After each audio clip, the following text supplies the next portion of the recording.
Hi guys, आज हम बहुत कमाल के बिजनेस आइडियाज पे बात करने वाले हैं। तो आज का वीडियो आपके लिए बहुत कमाल का होने वाला है, इंटरेस्टिंग होने वाला है। तो आप इस वीडियो को पूरा कंप्लीट एंड तक देखिएगा, आपको बहुत ज्यादा फायदा होने वाला है। इसके साथ गाइस आज हम बात करेंगे एग्रीकल्चर सेक्टर के अंदर हम डिफरेंट बिजनेस आइडियाज पे आज बात करेंगे कि एग्रीकल्चर सेक्टर के अंदर हम किन बिजनेसेस की शुरुआत कर सकते हैं।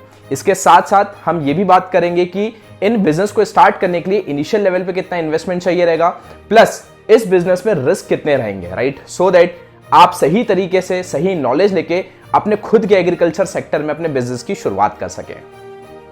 हाय guys, this side Pushpam Upadhyay, business consultant and investment advisor. चलिए आज के इस वीडियो की हम शुरुआत करते हैं। सबसे पहला जो बिजनेस आइडिया है वो है ऑर्गेनिक फार्मिंग।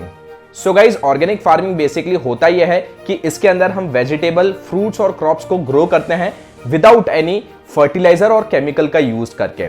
इसके अंदर हम ऑर्गेनिक प्रोडक्ट्स का यूज करते हैं इन सारी क्रॉप्स को ग्रो करने के लिए। सो गाइज, ऑर्गेनिक फार्मिंग के अंदर जितने भी क्रॉप्स लगते हैं ये बेसिकली हेल्थ कॉन्शियस लोगों के लिए ज्यादा यूज के होते हैं और इसका मार्केट इंडिया में बहुत बड़ा है। इनिशियल लेवल पे अगर मैं इन्वेस्टमेंट की बात करूं तो 2 लाख रुपए से लेकर 5 लाख रुपए में आप ऑर्गेनिक फार्मिंग बिजनेस की शुरुआत कर सकते हैं। अगर मैं रिस्क की बात करूं गाइस इस बिजनेस में तो कुछ मॉडरेट सर्टिफिकेशन की जरूरत होती है। Then number second business idea is agri business consultancy. Guys, यदि आपने एग्रीकल्चर सेक्टर के अंदर स्टडी की है तो इसके अंदर आप अपनी एक्सपर्टीज दे सकते हैं फार्मर्स को, जहां पर आप सॉइल मैनेजमेंट बता सकते हैं, क्रॉप मैनेजमेंट बता सकते हैं और इरिगेशन आप कैसे कर सकते हैं। इसके साथ साथ वेरियस सर्विसेज कैसे प्रोवाइड कर सकते हैं आप, सो दैट फार्मर्स को बेनिफिट पहुंचे। सो ये सारा नॉलेज आप शेयर कर सकते हैं फार्मर्स के साथ एज एन एक्सपर्ट।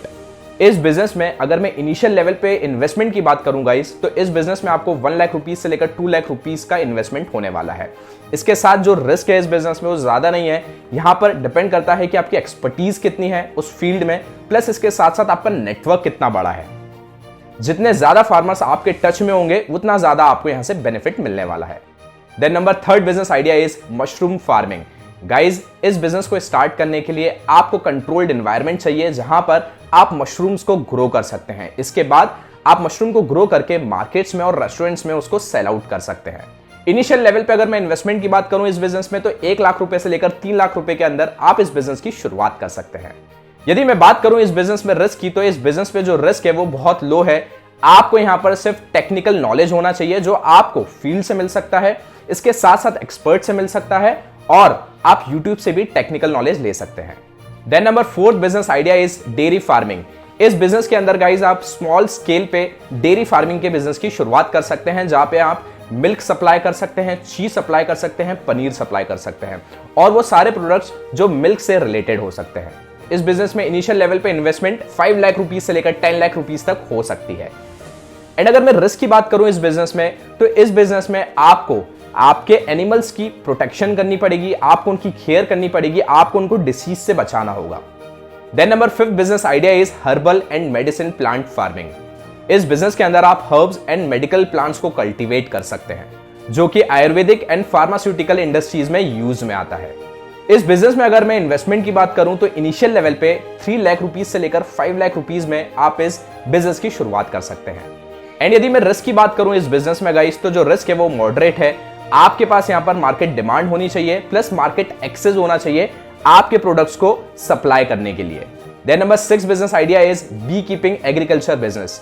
इस बिजनेस के अंदर गाइज आपको एक जगह लेनी पड़ेगी, प्लेस लेना पड़ेगा जहां पर आपको डिफरेंट बीस कॉलोनीज बनानी पड़ेगी, मधुमक्खियों की कॉलोनी बनानी पड़ेगी सो दैट वो मधुमक्खियां वहां पर अपने छत्ते बना सकें, राइट। छत्ते बनाने के बाद वहां पर आपके लिए कुछ हनी प्रोड्यूस हो सकेगा। एक बार वहां पर हनी प्रोड्यूस हो जाएगा तो आप उसको सेल आउट कर सकते हैं मार्केट में, जो कि एक बहुत कमाल का बिजनेस है। इस बिजनेस में इनिशियल लेवल पे जो इन्वेस्टमेंट आने वाला है वो 1 लाख रुपीज से लेकर 2 लाख रुपीज तक हो सकता है। एंड अगर मैं रिस्क की बात करूं इस बिजनेस में गाइस तो जो रिस्क है वो बहुत लो है। इट डिपेंड्स ऑन कि इन्वायरमेंट फैक्टर क्या है। Then number 7 business idea is agri tourism business. Guys, इस बिजनेस के अंदर आप एक फार्म को डेवलप कर सकते हैं टूरिस्ट के लिए जहां पर आप उनके लिए डिफरेंट एक्टिविटीज रख सकते हैं जैसे कि fruit picking, farm stage and tours. इस बिजनेस को स्टार्ट करने के लिए इनिशियल लेवल पे जो इन्वेस्टमेंट होगा वो 5 लाख रुपीज से लेकर 15 लाख रुपीज तक आ सकता है।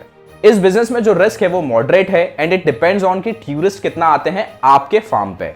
Then finally hydroponic farming. इस फार्मिंग को गाइज आप अपने छत से, आप अपनी टेरेस से स्टार्ट कर सकते हैं। इसके साथ साथ आप कंट्रोल्ड एनवायरनमेंट में, बाहर फील्ड में भी इसे स्टार्ट कर सकते हैं।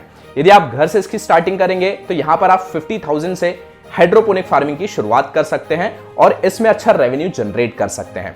इसके साथ यदि आप कंट्रोल्ड एनवायरनमेंट में इस बिजनेस की शुरुआत करेंगे, बाहर फील्ड में, तो इस बिजनेस में जो इन्वेस्टमेंट आने वाला है वो 5 लाख रुपीज से लेकर 10 लाख रुपीज के बीच में आ सकता है।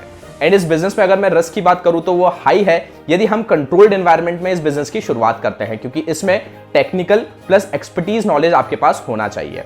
अगर मैं बात करता हूं यदि आप घर से अपनी टेरेस से स्टार्टिंग करते हैं तो जो आपका रिस्क हो जाएगा हाइड्रोपोनिक फार्मिंग में वो लेस हो जाएगा। सो गाइज, आज जो हमने बिजनेस आइडिया शेयर किए हैं, आई होप कि आपको बहुत ज्यादा फायदा मिला होगा। और इसी तरीके के बिजनेस आइडियाज को जानने के लिए हमारे चैनल बिजनेस ब्रिलियंस को आप सब्सक्राइब कर लीजिए। Wish you all the very best for your bright future till the time you go and keep shining.